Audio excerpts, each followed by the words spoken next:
Hello everyone, welcome back to my YouTube channel. इस video में हम स्टार्ट करेंगे चैप्टर 10 साइंस का। इस वीडियो में होंगे notes plus full explanation of the chapter. Chapter का नेम है वर्क एंड एनर्जी। तो स्टार्ट करते हैं सबसे पहले वर्क से। वर्क क्या होता है? Work to be equal to the product of the force and displacement. Work यानी एक जो आप काम करते हो। काम कैसे करते हो? जब आप पुश या पुल करते हो, कोई फोर्स लगाते हो, कोई एक्सटर्नल इन्फ्लुएंस किसी भी ऑब्जेक्ट पे देते हो, कोई ऑब्जेक्ट रेस्ट पे आप उसको मूव करना चाहते हो तो आप फोर्स अपना हाथ से फोर्स लगा के उसको एक जगह से दूसरी जगह रखना, जो भी है। एंड वो ऑब्जेक्ट जो होता है वो डिस्प्लेस भी करता है, यानी अपनी जगह से दूसरी जगह मूव भी करता है। ठीक है, तो वर्क इसी को कहते हैं जब फोर्स और डिस्प्लेसमेंट का जो प्रोडक्ट, यानी आप उसको मल्टीप्लाई कर दो तो फॉर्मूला निकल जाएगा, और यही इसकी डेफिनेशन है और यही रियल लाइफ में होता भी है। ठीक है, बहुत जगह आप देखते हो कि आप फोर्स लगाते हो बट डिस्प्लेसमेंट नहीं होता है। It has only magnitude and no direction. And जो वर्क होता है इसका सिर्फ मैग्नीट्यूड होता है, कोई डायरेक्शन नहीं होता वर्क का। ठीक है, जैसे फोर्स का दोनों होता है मैग्नीट्यूड डायरेक्शन, तो वो एक वेक्टर क्वांटिटी है। तो ये एक स्केलर क्वांटिटी है, इसका सिर्फ मैग्नीट्यूड होता है कि हाँ हमने इतना वर्क किया, इतना वर्क किया। क्या डायरेक्शन है, क्या है, ऐसा कुछ भी नहीं। वर्क का क्या फॉर्मूला हुआ? Force into displacement. अभी आपने एक ब्लॉक देखा, इस तरफ आपने फोर्स लगाया, ये डिस्प्लेस की, यहाँ से यहाँ इसका कुछ डिस्प्लेसमेंट हुआ, तो इसी को कहते हैं वर्क किया आपने। अब यहाँ पे क्या होता है? वर्क जो होता है उसकी यूनिट क्या होती है? जूल। ओके, जूल कह लो या फिर आप न्यूटन मीटर कह लो। न्यूटन मीटर कैसे आया? यहाँ पे जो वर्क है is equals to force. Force की यूनिट क्या होती है? न्यूटन। डिस्प्लेसमेंट की यूनिट क्या होती है? मीटर। तो उधर से आया न्यूटन मीटर। अब 1 जूल को कैसे डिफाइन करते हैं? 1 joule is the amount of work done. 1 joule वो काम होता है जो आप करते हो when a force of 1 newton displace a body 1 metre in the direction of the force applied.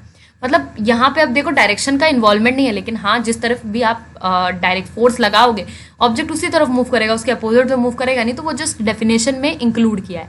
Okay, तो यहाँ पे क्या है? 1 joule of amount, 1 joule is the amount of work done जब आप फोर्स करते हो कितना? 1 न्यूटन का, जिसकी वजह से जो बॉडी है वो डिस्प्लेस करती है कितना? 1 मीटर। ये क्या है? ये 1 जूल पूछा जाता है। जब डिफाइन 1 जूल बोलेगा मतलब वर्क का डेफिनेशन कम पूछा जाता है एंड डिफाइन 1 जूल ज़्यादा पूछा जाता है, तो ये आपको याद रखना है। अब यहाँ पे देखो कि कुछ लोग क्या करते हैं, जब दीवार को धक्का मारते हैं, ठीक है, तो वो फोर्स तो फुल लगा रहे हैं लेकिन दीवार मूव नहीं कर रही है, यानी डिस्प्लेसमेंट 0 है, और उनके एकदम पसीने पसीने छूट जाता है कि भाई हमने ताकत तो इतनी लगाई, लेकिन यहाँ पे फिजिक्स के हिसाब से आपने कोई काम नहीं किया, आपने 0 काम किया। अगर फॉर्मूला देखो तो work is equals to force into displacement होता है, एंड दीवार 1% भी अपनी जगह से नहीं हिली, यानी डिस्प्लेसमेंट 0 हुआ। तो यानी 0 को जब किसी चीज़ से मल्टीप्लाई करोगे तो 0 ही आएगा, यानी उसका वर्क डन 0 हुआ। ठीक है, आपके कितने भी पसीने निकले, आपका कितना भी मसल पावर यूज हुआ उसमें, लेकिन फिजिक्स के इसमें आपने कोई भी वर्क डन नहीं किया, 0 वैल्यू है आपके वर्क की। अब यहाँ पे क्या होता है कि कभी कभी अभी ये जो बॉक्स आपने उठाई अपने हाथ में उठाया है, ठीक है, आपने हाथ ऊपर से, और डायरेक्शन क्या थी आपकी? ऊपर की तरफ थी, यानी डायरेक्शन ऑफ अप्लाइड फोर्स ऊपर। आपने बॉक्स को ऊपर अपने हाथ में उठा के रखा। अब आप चल किस तरफ रहे हो? इस तरफ, straight.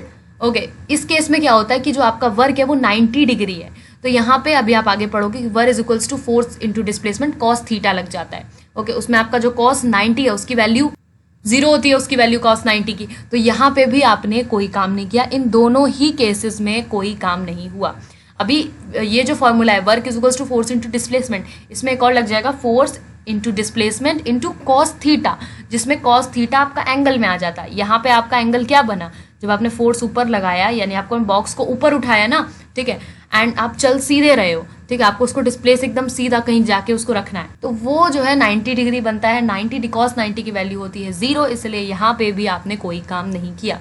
2 conditions need to be satisfied for the work to be done। 2 conditions बहुत जरूरी है। A force should act on an object, वो फोर्स ऑब्जेक्ट के ऊपर होना चाहिए, and the object must be displace, an object displace होना चाहिए। ओके, अभी जैसे इस केस में दोनों हुआ, लेकिन यहाँ पे क्या है कि जो आपने जो डायरेक्शंस थी उसने क्या किया? कैंसिल आउट कर दिया, एंड फॉर्मूले में जो वैल्यूज है उस पर भी डिपेंड करता है। लेकिन ये 2 कंडीशंस अगर आपको लिखने को आएगा तो वो आप यही लिखोगे कि फोर्स लगना चाहिए, ठीक है, एंड ऑब्जेक्ट डिस्प्लेस भी होना चाहिए। एग्जाम्पल्स देख लेते हैं। A force is exerted on the payable and it got displaced in the situation work is done. आपने एक पत्थर उठाया एंड उसको नॉर्मली फेंका, तो उसमें आपने फोर्स भी यूज़ किया एंड वो डिस्प्लेस भी हुआ, ठीक है। इससे क्या हुआ? इस सिचुएशन में काम हुआ, आपने फोर्स भी लगाया, वो डिस्प्लेस भी हुआ। A force has exerted on the trolley and it get displace. एक ट्रॉली है, आपने उस पर फोर्स एक्सर्ट किया एंड वो डिस्प्लेस हो गई, इसमें भी, इस केस में भी काम हुआ, वर्क इज डन। अब बात करते हैं 3 तरीके के वर्क की, negative, positive and 0 work. Work positive कब होगा? When the force acts in the direction of the motion of the body, मतलब जिस डायरेक्शन में आपका मोशन हो रहा है आपने फोर्स भी वहीं लगाया, ठीक है। अभी जैसे क्या हुआ, ये 2 केस, यहाँ पे 3 केसेस आपके सामने, डिस्प्लेसमेंट इस तरफ हो रहा है एंड फोर्स ऊपर लग रहा है, ठीक है। कोई ऑब्जेक्ट आपने ऊपर उठाया एंड फिर आप चल रहे हो, ऐसा कुछ। और फोर्स क्या होता है, कभी कभी आपने नीचे से ही खिसका दिया, आपने फोर्स भी वहीं लगाया एंड वो ऑब्जेक्ट डिस्प्लेस भी उसी डायरेक्शन में हो रहा है। तीसरा केस होता है दोनों अपोजिट होता है, तो ये हम देखेंगे पॉजिटिव, नेगेटिव और जीरो। ये जो पहला केस था इसमें आपका वर्क डन कितना हुआ, 0। ये जो दूसरा केस है इसमें आपका वर्क डन क्या हुआ, पॉजिटिव। क्यों? क्योंकि डेफिनेशन यही है पॉजिटिव की कि जो फोर्स है वो किस डायरेक्शन में एक्ट कर रहा है, जिस डायरेक्शन में डिस्प्लेसमेंट हो रहा है उसी डायरेक्शन में फोर्स लग रहा है, इसलिए। अब वर्क नेगेटिव कब हुआ, जब दोनों अपोजिट थे, मतलब डिस्प्लेसमेंट अलग डायरेक्शन में एंड फोर्स अलग डायरेक्शन में लग रहा है। When work done is negative, when a force acts opposite to the direction of the motion of the body, जब आप फोर्स जो है दूसरे डायरेक्शन में लगाते हो एंड किसी ऑब्जेक्ट का मोशन दूसरे अलग डायरेक्शन में, उसके अपोजिट डायरेक्शन में होता है, तो वहाँ नेगेटिव आपका वर्क डन होता है। इस फोर्स को कहते हैं क्या है, retarding force. Force is applied in the opposite direction. इस फोर्स में क्या होता है कि जो फोर्स होती है वो अपोजिट डायरेक्शन में अप्लाइड होती है एंड इन दोनों के बीच में जो एंगल होता है वो 180 डिग्री होता है एंड cos 180 की वैल्यू जो होती है वो आपकी -1 होती है। -1 होने के कारण इसका जो माइनस में आ जाता है, -F(s cos थीटा)। अभी जैसे मैंने आपको बताया F क्या है, जो आपने नॉर्मल फोर्स लगाया, S क्या है आपका डिस्प्लेसमेंट, एंड फिर आ जाता है आपका cos थीटा। जो आपका cos थीटा है वहाँ पे cos 180 आ गया, जिसकी वजह से cos थीटा हट जाता है 180, यानी cos 180 की वैल्यू -1 को आप लिखोगे नहीं -F। तो इसमें यहाँ पे क्या होता है कि जो नेगेटिव होता है, यहाँ पे साफ साफ आप देख सकते हो किस तरीके से नेगेटिव आया, इसी को रिटार्डिंग फोर्स कहते हैं। एंगल इन दोनों के बीच में 180 डिग्री होता है। यहाँ पे आप देख सकते हो वही जो सेम ऊपर ब्रिक्स के एग्जांपल थे, यहाँ पे वर्क डन 0 हुआ क्योंकि F एंड D जो होते हैं वो एक दूसरे के परपेंडिकुलर हैं। यहाँ पे वर्क डन पॉजिटिव हुआ बिकॉज दोनों सेम डायरेक्शन में। यहाँ पे वर्क डन नेगेटिव हुआ क्योंकि दोनों अपोजिट डायरेक्शन में, यहाँ रिटार्डिंग फोर्स लग रहा है, ठीक है। वर्क डन 0 कब हुआ, when a force act at the right angle to the direction of the motion.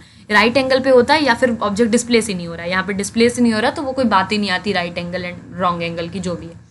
अब एनर्जी की बात करते हैं, वर्क की बात खत्म हो गई, कुछ ना कुछ एनर्जी आपकी लगेगी। The capacity of doing work, जो आप वर्क कर रहे हो उसमें कुछ ना कुछ आप एनर्जी दे रहे हो, उसको कहते हैं एनर्जी, जो कैपेसिटी ऑफ डूइंग वर्क है। तो सन एग्जांपल यहाँ पे एनर्जी का देख लेते हैं। सन एक बिगेस्ट सोर्स है एनर्जी का। Some energy is receive from the nucleus of the atom, interior of the earth, tides जो वेव्स होती हैं एंड जो अर्थ का इंटीरियर है वहां से भी कुछ एनर्जी आप रिसीव करते हो, ठीक है। Amount of energy possessed by the body is equals to amount of the work body can do. जिसके अंदर जितनी एनर्जी रहेगी आप उतना ही काम कर सकते हो। अगर आपके पास सन की लाइट अवेलेबल है तो ही आप उससे रिलेटेड आप वर्क कर सकते हो, वैसे ही आपके अंदर जितनी एनर्जी भी है तभी आप उतना अमाउंट ऑफ वर्क कर पाओगे। अब कोई आपको ऐसे पत्थर तोड़ने का काम कर दे तो आप नहीं कर पाओगे, उतनी एनर्जी आप में नहीं है। जो वर्किंग बॉडी होती है, जो बॉडी काम कर रही होती है, वो अपनी एनर्जी लूज करती है कहीं ना कहीं, लेकिन जो ऑन विच जिसके ऊपर काम किया जा रहा है वो एट द एंड एनर्जी उसके पास ही जाएगी, वो एनर्जी गेन करेगी। एनर्जी एक स्केलर क्वांटिटी होती है, इसकी कोई डायरेक्शन नहीं होती, इसका बस मैग्नीट्यूड होता है, जैसे आप नाप सकते हो इसका नॉर्मल 1000 जूल, इतना जूल। द ऐसा यूनिट एनर्जी की होती है joule and it's bigger unit is kilo joule, ठीक है। अभी आपने देखा था वर्क डन की भी जूल होती है, एनर्जी की भी जूल होती है एंड इसकी जो बिगर यूनिट होती है उसको किलो जूल कहते हैं। 1 किलो जूल में 1000 जूल होते हैं।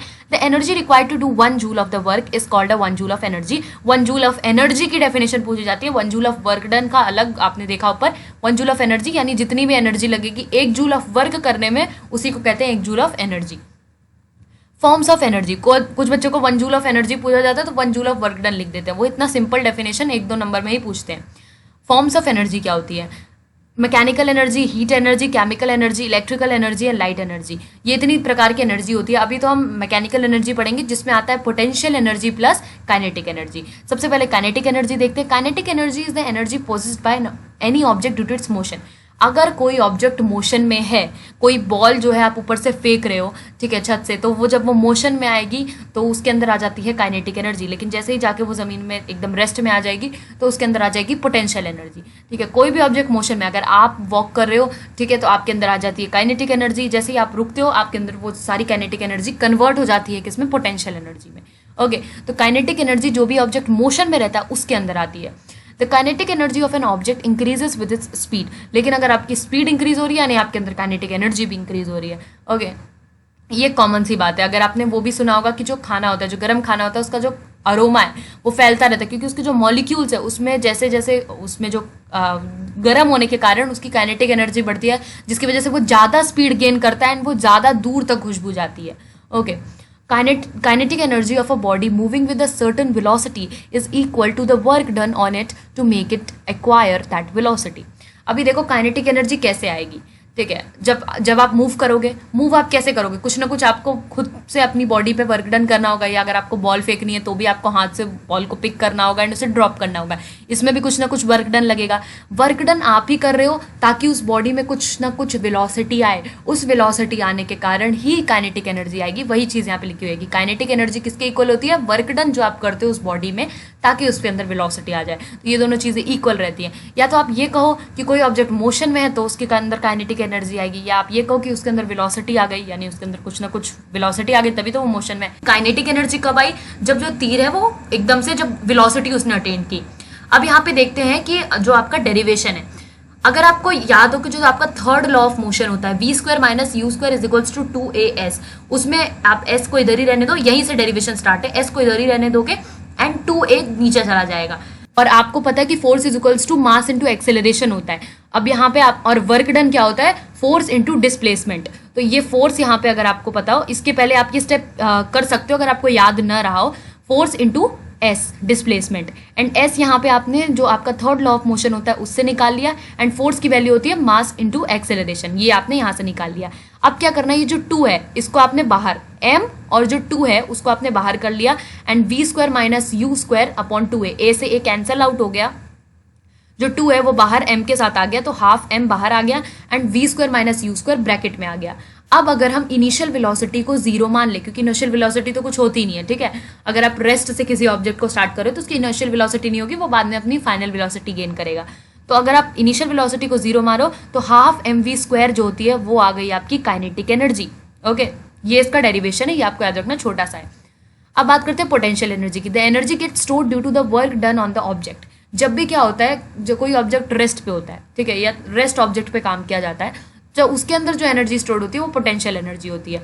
The energy transfer to an object is stored as a potential energy. मतलब यहाँ पे यही कहने की बात है कि जो काइनेटिक एनर्जी है वो ट्रांसफर हुई है किसमें, ऑब्जेक्ट में, एज अ पोटेंशियल एनर्जी। क्यों, क्योंकि वो ऑब्जेक्ट अब रेस्ट में है।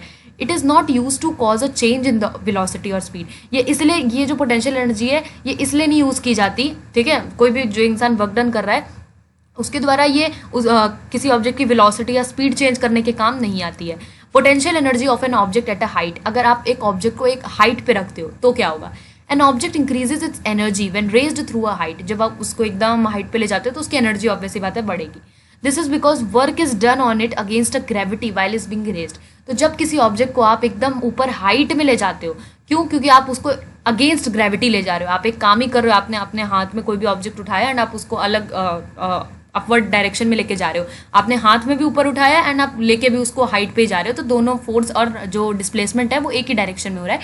यहाँ पे पॉजिटिव वर्क डन हो रहा है, ठीक है। आप उस ऑब्जेक्ट को हाइट पे लेके गए तो यहाँ पे क्या होता है कि उसके अंदर एकदम मैक्सिमम एनर्जी आ जाएगी, उसकी एनर्जी बढ़ जाएगी।